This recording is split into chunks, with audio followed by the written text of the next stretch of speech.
So a lot of people think you have to be a Metro Boomin, an OZ, or working with Drake every week to make a good living as a music producer. However, there are plenty of music producers who have built an online brand and have made a great living selling type beats. So in today's video, I interview some of the most successful type beat producers I know. I asked them how they grew their businesses, what they would do today if they had to start over from scratch, and at the end, to show people what's possible, I asked each one, what's the most you've ever made in 1 month, roughly, from beats?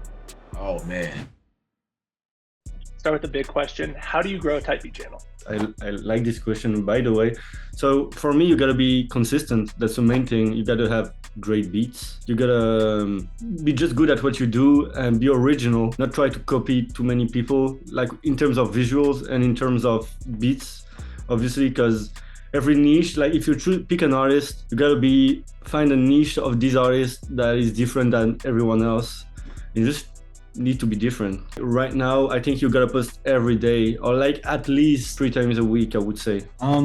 Picking a niche, picking smaller artists under whatever big artist you want to be. So Kendrick Lamar, think J-Rock or Schoolboy Q or something like that. By staying consistent and posting fire content weekly. To grow a type beat channel, you have to be unique. You have to have, I guess, consistent content. You have a niche, and you gotta have a sound too. If you were to go through a new name and everything, if everything you built got wiped away, how would you like start today in today's market? I think I'd be doing the same thing I'm doing now, uploading a ton of beats. I might test out multiple channels for different styles, so I'm not mixing genres, so that my keyword targeting is really laser focused on my channel, because YouTube seems to award the same kind of content over and over again, the same keywords over and over again. What I would do is obviously make a new channel. I will open a BeatStars account, of course. And what I would do is I would choose a niche that is really popular, like Drake, or maybe not Drake, but or GID, or like that, all that kind of stuff, but not too saturated. I don't think the market is saturated. You just gotta be better than the other guys, I would say. I would focus on making content for Instagram, TikTok, or focus on shorts. Then I would put ads behind that on Instagram and TikTok and move it over to my YouTube to push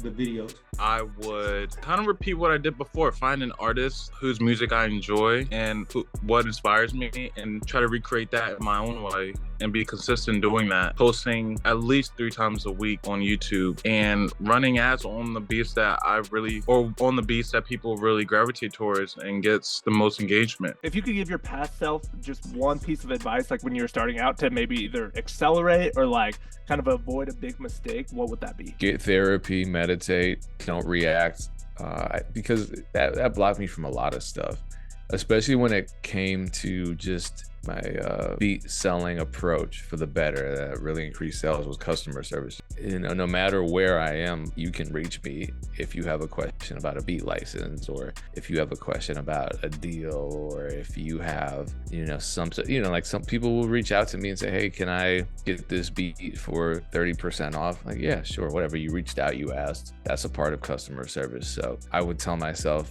then, calm your mind, and then just focus on giving people the best possible customer experience. What I would say to myself is like, just be consistent and always try to make the best music possible. Just care about the music and just be the best at what you do. I would tell myself to get on YouTube, don't listen to what other people say, stop worrying about how everybody's like, stop making type beats because this, and stop listening to producers, just upload the beats. And I would also make more personal content, kind of like what you're doing. I would say when it comes to collecting your royalties, I feel like you should be spot on with it as soon as the song is released using your beat to register it, because you can miss out on royalties that way. Like, for example, if an artist takes your beat and freestyles it and puts it on YouTube, you for sure should register it so you can start collecting from there on, because you can miss out on views. Just don't try to overthink when you're making music. Don't try to overthink.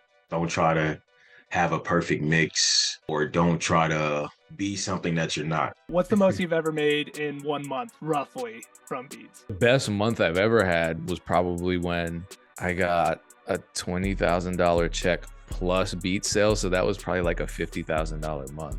It was in June 2021. I think I made like 34K from selling beats online, basically. Pandemic was the craziest time.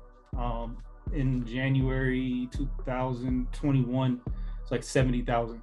40K.